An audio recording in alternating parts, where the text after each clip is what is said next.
మీరు ఎన్టీఆర్ నాకు మంచి స్నేహితుడు అని చెప్పారు కదా, అంటే ఎన్టీఆర్ గురించి ఆయన మంచి నటుడని తెలుసు, అలాగే సోషల్ మీడియా ద్వారా ఫ్యామిలీతో ఎంత ఇదిగా ఉంటారనేది అందరికీ మాకు తెలుసు. కానీ ఆయన క్యారెక్టర్ పరంగా, లక్షణాల పరంగా మిగతా హీరోలతో లేనిది ఈయనలో ఉన్నది ఏంటి అంటే ఏం చెప్తారు? అంటే ఎన్టీఆర్ ఫ్యాన్స్కి తెలుసుకోవాలని ఉంటుంది ఆయన గురించి. ఇంకా మీరు ఒక ఫ్రెండ్గా ఏం చెప్తారు?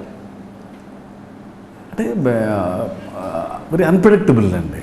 అంటే మనిషి జనరల్గా ఓ మనిషి ఇలా ఉంటాడని మనం ఊహిస్తాం. సో తను ఇలా ఉంటాడు కాబట్టి మనం వెళ్ళి ఇలా బిహేవ్ చేయాలని ఈయన దగ్గర అది అవసరం. Very unpredictable. ఎలా ఉంటారో మనకు తెలియదు అసలు. స్టార్ అనిపించదు, ఒకరోజు స్టార్ అనిపిస్తుంది, ఒకరోజు చిన్న పిల్లల్లో ఉంటారు.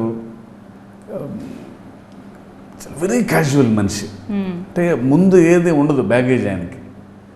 He live to the moment. తన ఆ క్షణంలో తను ఏం చేయాలనుకుంటే అది చేస్తుంటాడు.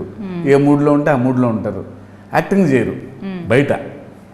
కోపం వస్తే కోపమే, ఇప్పుడు అందరి ముందు కోపం ఎందుకులే అనేది ఉండదు, కక్కేయటమే.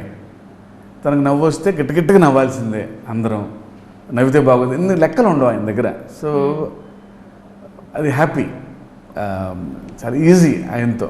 ఎందుకంటే కోపం వచ్చిన న్యాచురల్గానే ఉంటుంది అది. So that's what I like the most in NTR.